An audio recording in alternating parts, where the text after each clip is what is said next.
नमस्कार, मी श्वेता. तुम्ही बघताय TV9 मराठी. बुलेटिनमध्ये स्वागत. या बुलेटिनमध्ये 36 जिल्हे 72 बातम्या बघूयात. भिवंडीमध्ये शिधा वाटप भरारी पथकाची मोठी कारवाईत भरारी पथकाकडून 84 गॅस सिलेंडर जप्त, 2 जण ताब्यात, तर वळपाडा इथे 3 टेम्पोंसोबतच 84 गॅस सिलेंडर जप्त. नागपुरात अन्न पुरवठा विभागाचा भरारी पथकाची गॅस गोडाऊनवरती पाहणी, काळाबाजार रोखण्यासाठी तपासणी मोहीम. हुडकेश्वर परिसरातील गॅस गोडाऊनमध्ये तपासणी मोहीम.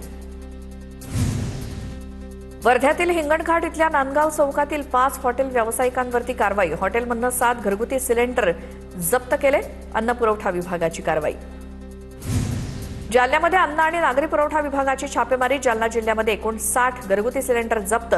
जिल्ह्यामध्ये एलपीजी गॅसचा साठा पुरेसा प्रमाणात उपलब्ध. जिल्हाधिकाऱ्यांची माहिती. जास्त दरानं सिलेंडर विकणाऱ्यांची माहिती देण्याचं आवाहन. लातूरमध्ये गॅस सिलेंडर मिळवण्यासाठी नागरिकांची प्रचंड गर्दी. जिल्हा प्रशासनानं पुरवठा सुरळीत ठेवण्यासाठी 10 भरारी पथकं तैनात केली.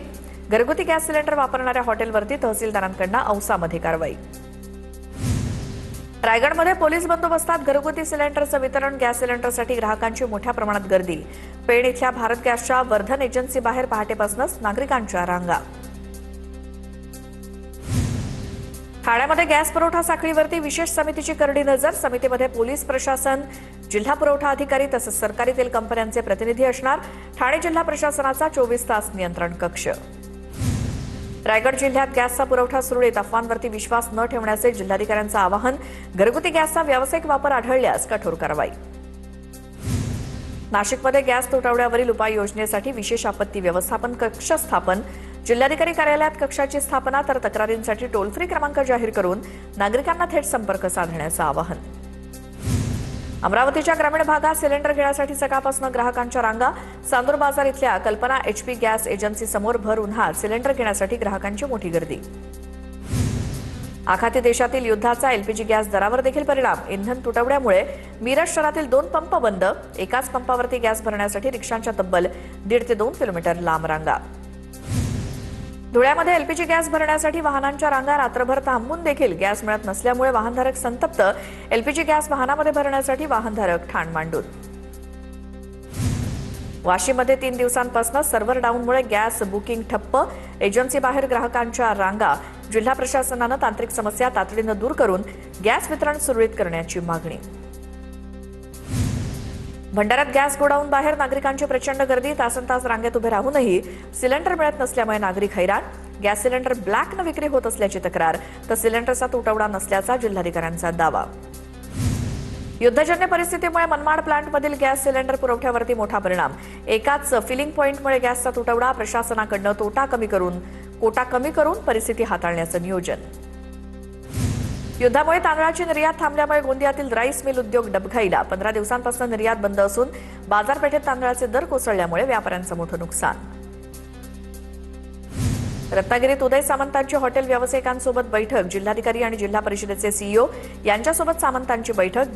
गॅस एजन्सीचे कर्मचारी देखील बैठकीला उपस्थित. पिंपरी चिंचवडमध्ये व्यावसायिक गॅस मिळत नसल्यामुळे पोळी भाजी केंद्र बंद पडण्याच्या मार्गावर. या पोळी भाजी केंद्रांवरती दररोज 3 ते 4 हजार चपात्या आणि सुमारे 500 जणांचं जेवण पुरवलं जातं. हे पोळी भाजी केंद्र बंद पडण्याच्या मार्गावर. छत्रपती संभाजीनगरमध्ये पोळी भाजी केंद्राला टाळं. व्यावसायिक गॅस मिळत नसल्यामुळे स्वयंपाकघराचं शटर डाऊन. छोट्या हॉटेल चालकांचं नुकसान. जेवणासाठी नागरिकांवरती खानावळ शोधण्याची वेळ. अमरावतीत गॅस टंचाईमुळे एकविरा देवी संस्थानच्या महाप्रसादात कपात. भाविकांना आता वरण भाजी ऐवजी आता फक्त खिचडी आणि पिठल्याचा प्रसाद मिळणार. संस्थानकडे केवळ 4 दिवस पुरेल इतका सिलेंडरचा साठा शिल्लक असल्याची माहिती. इंधन टंचाईच्या काळात देखील संत गजानन महाराज संस्थान स्वयंपूर्ण. गॅस विनाच तयार करण्यात येतो. दररोज 50,000 भाविकांचा महाप्रसाद. सौर ऊर्जेचा वापर करून बनवला जातो महाप्रसाद. संत गजानन महाराज संस्थानचं व्यवस्थापन पुन्हा चर्चेत. शिर्डीच्या साईबाबा संस्थानला देखील गॅस टंचाईच्या झळा. साई भक्तांना आजपासून एकच लाडू प्रसाद पाकिट मिळणार. एका भक्ताला एकच लाडू पाकिट देण्याचा साई संस्थानचा निर्णय. गॅस तुटवड्याच्या पार्श्वभूमीवर साई संस्थानचा आणखी एक मोठा निर्णय. लाडू वितरणानंतर प्रसादालयात डाळ भाताऐवजी खिचडी दिली जाणार. प्रसादात भाविकांना 1 भाजी चपाती आणि तांदळाची खिचडी मिळणार.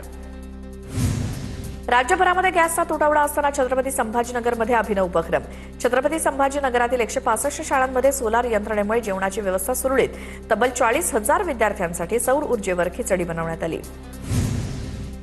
छत्रपती संभाजीनगरमध्ये गॅस टंचाईचा औषध उद्योगावर देखील परिणाम. गॅस अभावी काचेचे अँपल्स आणि वायल्स तयार करणाऱ्या उद्योगांचं काम थांबलं. त्यामुळे इंजेक्शन आणि औषधांच्या पुरवठ्यावरती परिणाम होण्याची शक्यता. भंडाऱ्यामध्ये सिलेंडर हातात घेत काँग्रेसचं आंदोलन. जिल्हाधिकारी कार्यालयावरती मोर्चा काढण्यात आला. महागाईच्या चटक्यानंतर आता गॅस सिलेंडरचाही तुटवडा.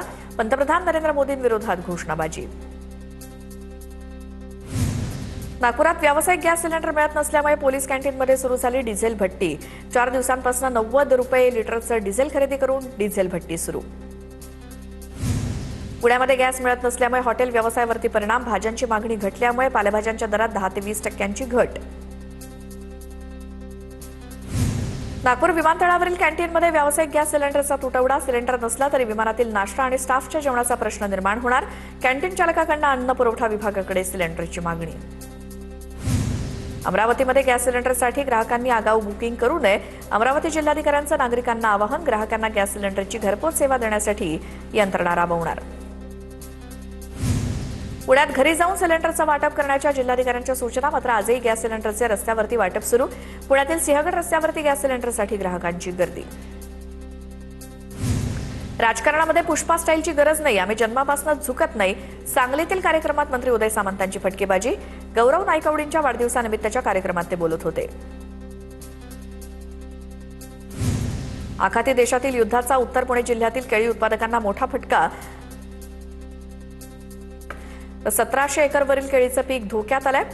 निर्यात केली जाणारी केळी कुणी घ्यायला तयार नसल्यामुळे शेतकऱ्यांचं लाखो रुपयांचं नुकसान. युद्धजन्य परिस्थितीमुळे धाराशिवमधील कलिंगड उत्पादक अडचणीत. इराक आणि इराणला जाणारा कलिंगड शेतामध्ये पडून असल्यामुळे शेतकरी संकटात, तर व्यापारी शेतीकडे फिरकत नसल्यामुळे शेतकऱ्यांच्या चिंतेत वाढ.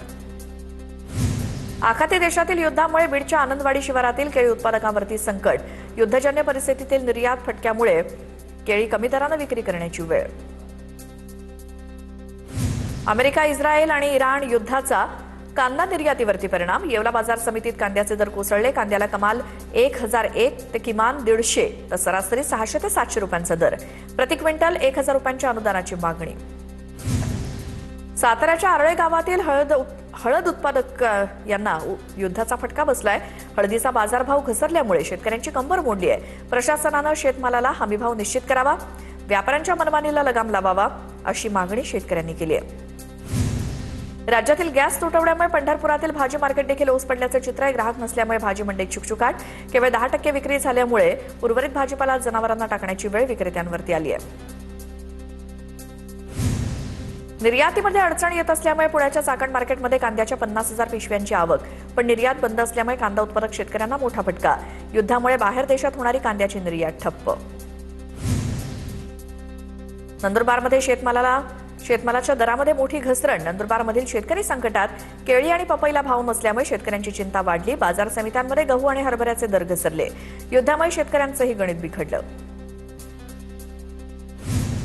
नंदुरबारमध्ये गव्हाच्या कापणीला वेग. शेतकऱ्यांकडून आधुनिक तंत्रज्ञानाच्या सहाय्यानं गव्हाची काढणी. वेळ आणि खर्चाची बचत होत असल्यामुळे गहू काढणीसाठी आधुनिक तंत्रज्ञानाचा वापर. नाशिकच्या मालेगाव, कळवण, देवळा भागात मधमाशांची संख्या घटली. परागीकरण होत नसल्यामुळे कांदा बियाणं आणि टरबूज उत्पादनात घट होण्याची भीती. कृषी विभागानं कृत्रिम मधमाशी पेट्या उपलब्ध करून देण्याची शेतकऱ्यांची मागणी. अहिल्यानगरच्या मढी शिवारात बिबट्याचे 2 बछडे मृत अवस्थेत आढळले. 2 बछडे मृत अवस्थेत आढळल्यामुळे परिसरात खळबळ. शवविच्छेदनानंतर मृत्यूचं कारण स्पष्ट होणार. वन विभागाची माहिती. ज्येष्ठ पर्यावरणवादी बंडू धोत्रे यांनी 10 दिवसांचं अन्नत्याग आंदोलन मागे घेतलं. चंद्रपूर, लोहारा, डोंगरी लोह खदानीच्या स्थगितीनंतर उपोषण मागे घेतलं असून बंडू धोत्रेंचं गेल्या 10 दिवसांपासून अन्नत्याग सत्याग्रह सुरू होता. धाराशिवच्या भूम शहरामध्ये मध्यरात्रीतून छत्रपती शिवरायांचा पुतळा उभारण्यात आलाय. प्रशासनाची परवानगी नसताना देखील पुतळा उभारण्यात आला. दरम्यान नगरपालिकेनं ठराव करून हा पुतळा कायम करावा अशी मागणी शिवप्रेमींकडून करण्यात येते. कोल्हापूरच्या अंबाबाई मंदिरात गाभाऱ्याचं संवर्धन होणार आहे. आजपासून 18 तारखेपर्यंत मंदिर बंद राहणार असून उत्सव मूर्ती भाविकांना दर्शनासाठी खुली करण्यात आली आहे. बीडमध्ये गडकोट विकास महामंडळाच्या मागणीसाठी टायर पेटवले. जागर प्रतिष्ठानच्या कार्यकर्त्यांकडून टायर पेटवत घोषणाबाजी. गडकोट विकास महामंडळ स्थापन करण्याची जागर प्रतिष्ठानची मागणी. नागपूर विद्यापीठाच्या 70% परीक्षांचे निकाल रखडले. सिनेटच्या बैठकीत गुणपत्रिकांमधील घोळाची आणि सॉफ्टवेअर कंपनीच्या चौकशीची मागणी. छत्रपती संभाजीनगरमध्ये गरवारे क्रिकेट स्टेडियम आंतरराष्ट्रीय दर्जाचं करण्यासाठी वृक्षतोडीचा निर्णय तर पालिकेच्या निर्णयाला वृक्षप्रेमींचा विरोध. पालिकेच्या निर्णयाविरोधात शाळकरी विद्यार्थ्यांकडून 2000 पत्र जिल्हाधिकाऱ्यांकडे सुपूर्द. नंदुरबारमधील स्थलांतरित कुटुंबियांना देशात कुठेही राशन घेता येणार. केंद्र सरकारच्या one nation one ration card या योजनेमुळे स्थलांतरित झालेल्या कुटुंबियांना फायदा होणार. जिल्ह्यामध्ये 3 लाख शिधापत्रिका धारकांना फायदा होणार. पालघरमधील बोईसर इथल्या तारापूर एमआयडीसीमध्ये लेव्हल 3 ऑफसाईट मॉकड्रिल पार पडली. पालघर जिल्हा प्रशासन आणि गुजरात गॅस लिमिटेड यांच्या समन्वयातून मॉकड्रिल पार पडली. आपत्कालीन परिस्थिती उद्भवल्यास कोणती पावलं उचलावीत याचं प्रशिक्षण यावेळी देण्यात आलं.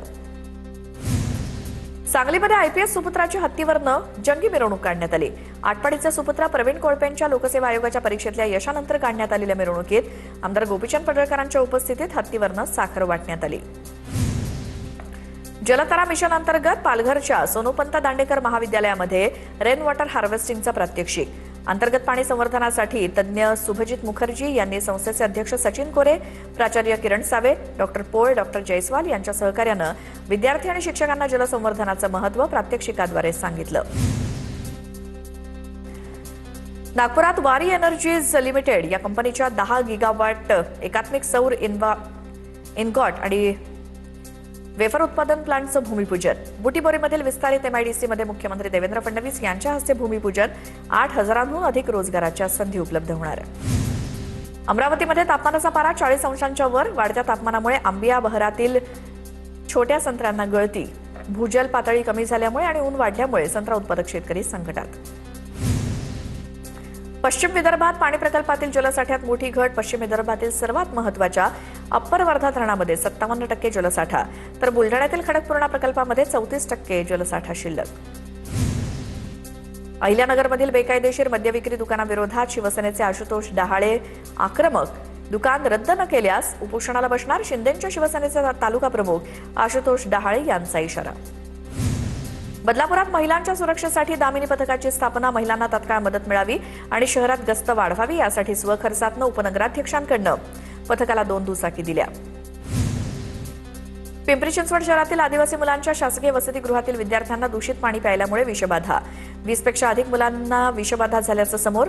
विद्यार्थ्यांवरती रुग्णालयात उपचार सुरू. वाशिममधील 12वी परीक्षेदरम्यान कॉपीचं प्रकरण. आतापर्यंत एकूण 51 शिक्षक आणि शिक्षकेतर कर्मचाऱ्यांचं निलंबन. कारवाईमुळे जिल्ह्यातील शिक्षण क्षेत्रात मोठी खळबळ. जळगावातील पोलिसांच्या मालकीच्या दक्षता पेट्रोल पंप अपहरण प्रकरणामध्ये आरोपी पोलीस उपनिरीक्षकाच्या घरातनं 12,73,000ची रोकड जप्त. आरोपी पोलीस उपनिरीक्षक वाल्मिक वाघ सोबतच त्याच्या मुलाला 4 दिवसांची वाढीव पोलीस कोठडी.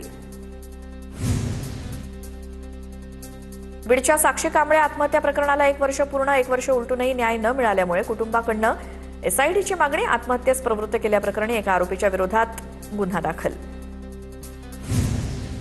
मिरज पंचायत सदस्य पांडुरंग इंगळे अपहरण प्रकरणी धक्कादायक माहिती समोर.